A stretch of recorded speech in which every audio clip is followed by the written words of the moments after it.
Hi, you're watching Harvey Goldman. Welcome to my YouTube channel.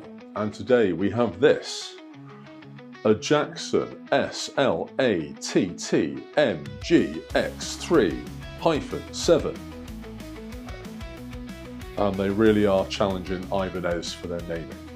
Okay, so this is a arched body 7-string guitar. And as you can see, it is literally the color of Shrek's cock. It has a mahogany body, a 3-piece through body maple neck, although it's covered.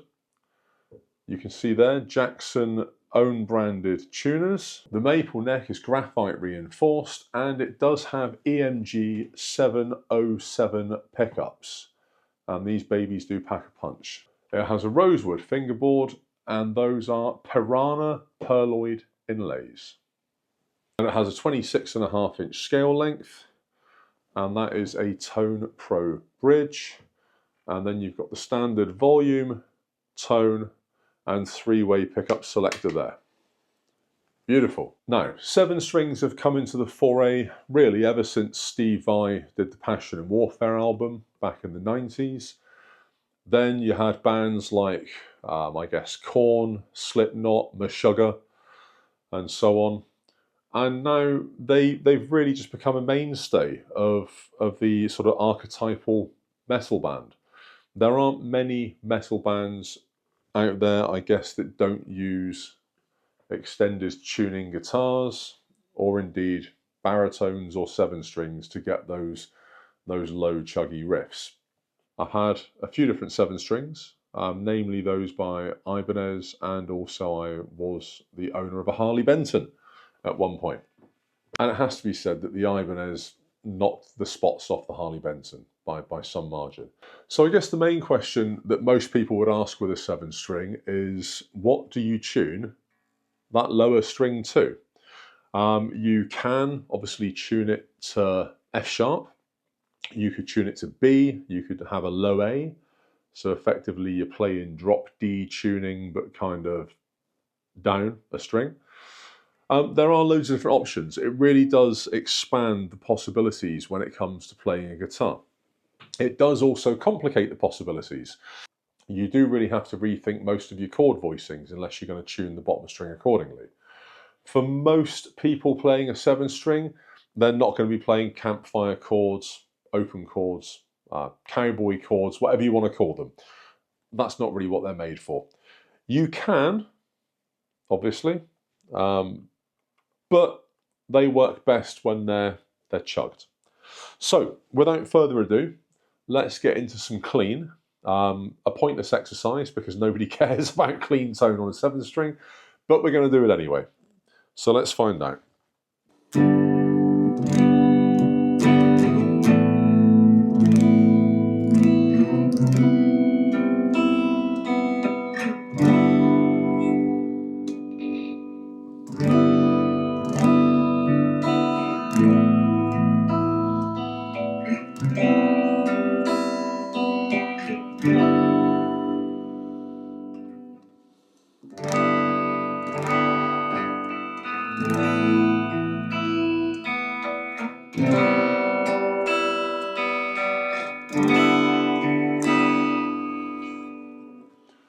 Now, to be fair, on the bridge pickup, that actually sounds really glassy, and there's so much range, so much tonal difference between the neck and the bridge. Check this. Almost all bass. Bit of mid. Almost all treble.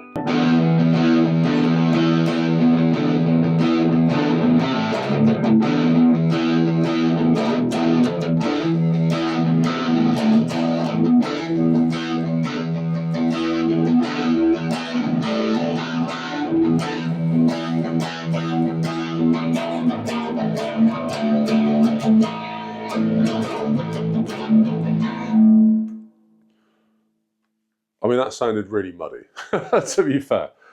Okay, let's see what it sounds like with the best of both.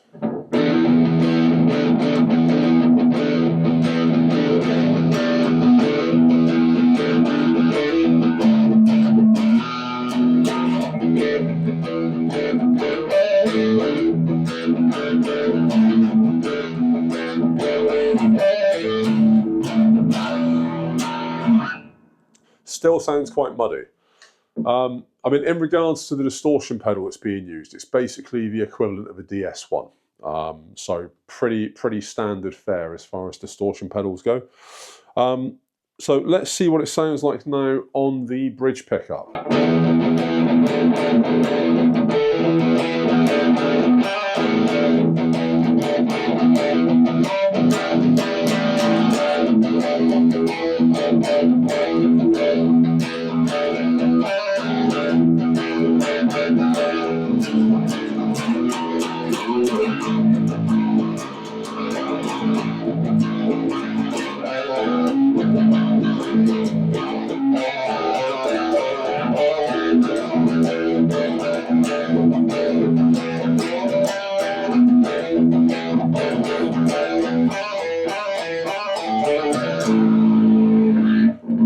I like it. I don't know why, but I like it. I don't play an awful lot of 7-string anymore. I'm sure that this will have its uses, especially for recording mainly. It's not the type of guitar that I think I'd play live purely because of that. I like more understated guitars. Unfortunately, I wasn't offered one in black. This was the only colour that I could get. And yeah, it is what it is. So anyway, that is the Jackson SLATTXMG3-7. And yeah, a really good 7-string. Really affordable. These weigh in, I believe, new. You can get them for about $730, I think I've seen them for. Obviously, if you go to places like Reverb, Marketplace, eBay, you'd probably be able to get one of these for $450. And at that price, it's worth every penny. It really is. It holds its tuning really well as well. That's down to the Tone Pro bridge. And also, obviously, the fact that it's a through body. And yeah, really good guitar. So anyway, Goldman, peace out.